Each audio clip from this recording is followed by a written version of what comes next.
Hello friends, कैसे हैं आप लोग सब। होपफुली आप सब लोग ठीक होंगे, खैरियत से होंगे, फिट और फाइन होंगे। तो आ जाइए एक और episode inside view with Sameer. आज मेरे साथ let's discuss the Australian women T20 world cup in south Africa जो आज कंप्लीट हुआ।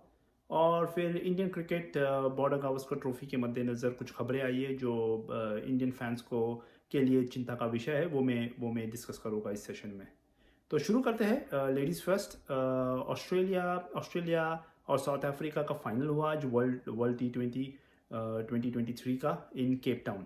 और साउथ अफ्रीका एक बार कहना पड़ेगा कि उन्होंने इंग्लैंड को दिखा के सबको सरप्राइज़ कर दिया था। वो फाइनल में आ गए क्योंकि इंडिया के एलिमिनेशन के बाद तो ऐसा लग रहा था कि ऑस्ट्रेलिया इंग्लैंड का ही फाइनल होगा। लेकिन साउथ अफ्रीका ने इंग्लैंड को हरा के एक मजबूत दावेदारी पेश की थी फाइनल के लिए।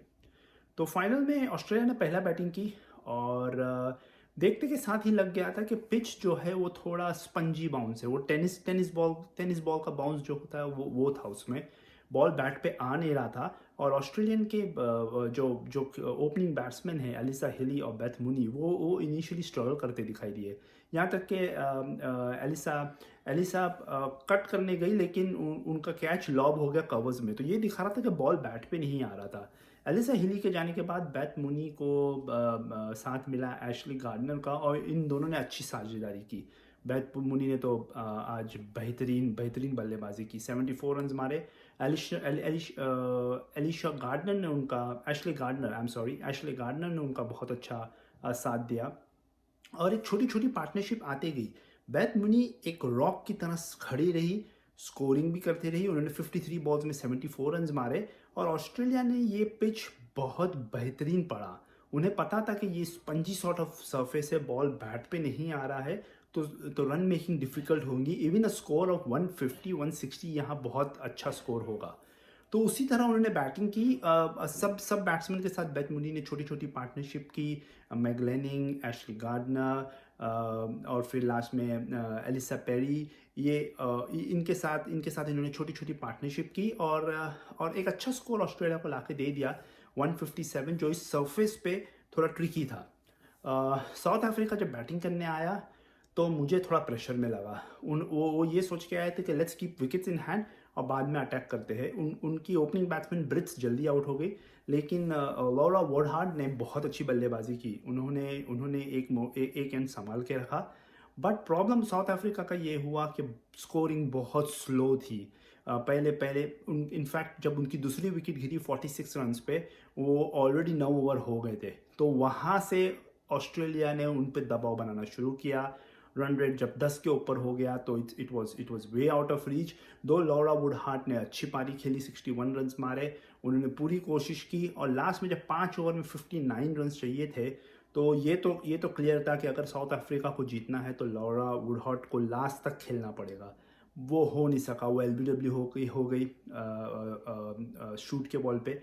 और ऑस्ट्रेलिया ने फिर प्रेशर को रिलीज़ नहीं होने दिया। और इनफैक्ट लास्ट 2 ओवर से पहले ये क्लियर था कि ऑस्ट्रेलिया फिर एक बार चैंपियन बन जाएगा।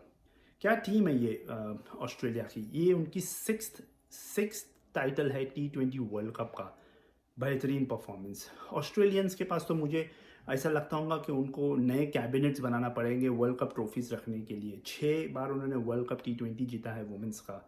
5 बार मेंस का ODI टाइटल जीता है। उन्होंने 2 चैंपियंस ट्रॉफी मेंस की जीती है। उन्होंने 6 बार वर्ल्ड कप जीता है। इनफैक्ट 7 बार वर्ल्ड कप जीता है वुमेंस का।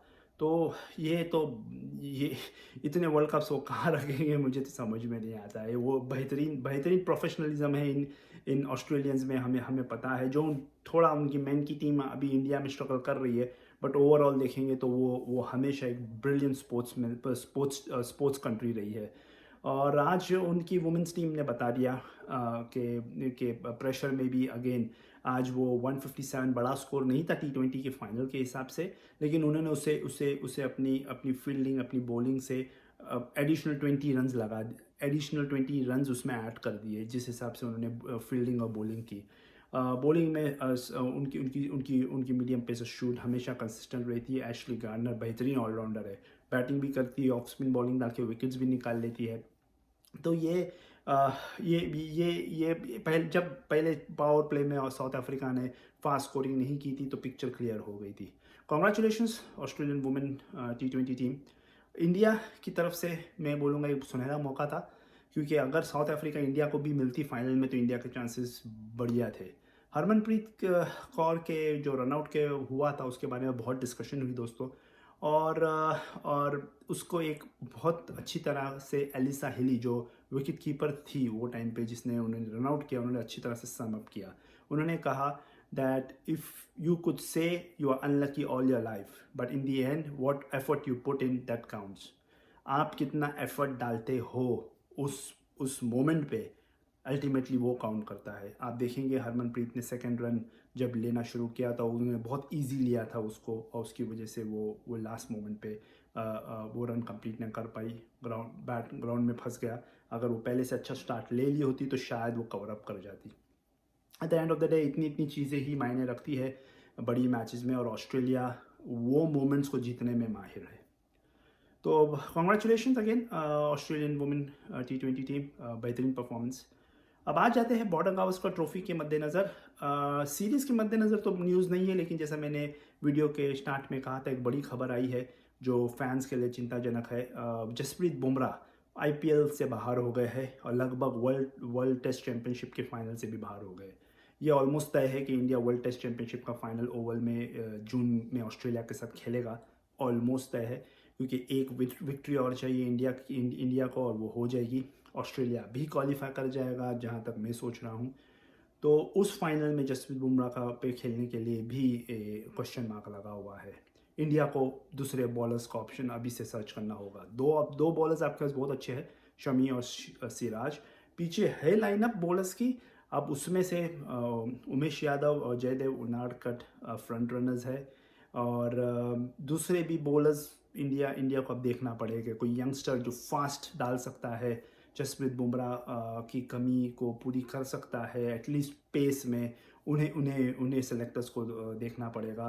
कुछ नाम आते हैं, उसमें है उमरान मलिक आ जाते हैं, शिवम मावी, जिन इन दोनों ने T20 में अच्छा किया है, बट टेस्ट में उन्हें लेना अभी बहुत जल्दी होगा।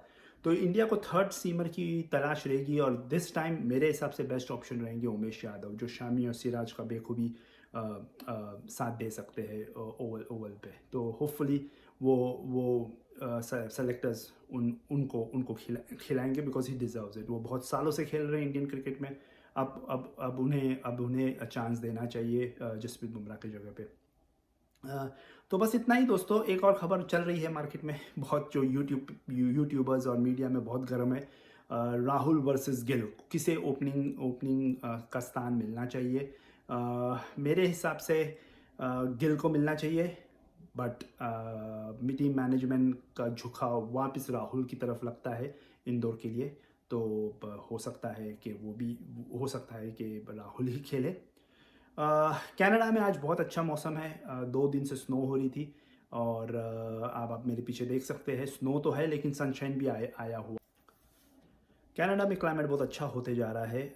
अभी स्नो हुआ है 2 दिन से, बट आप देखेंगे मेरे पीछे सनशाइन भी है। तो मैं इस सनशाइन का पूरा फ़ायदा उठाना चाहूँगा, और अब मैं थोड़ा वॉक करने जा रहा हूँ बाहर आफ्टर फ्यू डेज़। तो आप लोग अपना ध्यान रखें इन बिटवीन, और जल्द मिलते हैं एक नए टॉपिक के साथ इंडियन क्रिकेट में, स्पेशली राहुल वर्सेस गिल का, वो हम कल डिस्कस करेंगे। तो तब तक के लिए दोस्तों अपना ध्यान रखें, और मेरी तरफ से तब तक के लिए गुड बाय।